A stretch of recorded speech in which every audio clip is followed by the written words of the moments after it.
आणखी एक मोठी बातमी एबी फॉर्मच्या वाटपावरनं नागपुरात ठाकरेंच्या शिवसेनेतील अंतर्गत वाद टोकाला गेलाय। किशोर कुमेरी यांनी भाजपसोबत हातमिळवणी केल्याचा आरोप आहे। तर भाजपसोबत हातमिळवणी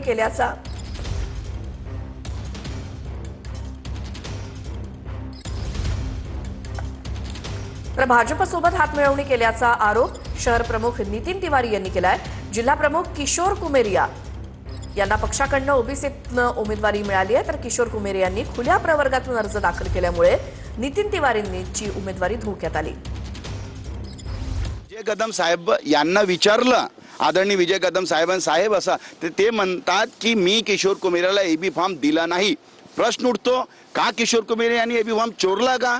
कारण की विजय कदम साहेब म्हणते मी दिलं नाही एबी फॉर्म। ते एबी फॉर्म कुठून आला किशोर कुमेरीला? आदरणीय पक्षप्रमुख श्री उद्धव साहेबांना, आदरणीय आदित्य साहेबांना, विनायक राऊत साहेबांना, संजय राऊत साहेबांना आणि मी याची लिखित कंप्लेंट केलेली आहे आणि चौकशी करावी आणि लोकांवर हे ज्यांनी पक्षपात केलं, विश्वासघात केलं पक्षासोबत, जरी आमच्या विरोधी पक्ष असला भारतीय जनता पार्टी, तर त्याला लाभ पोहोचवण्याकरता किशोर कुमेरी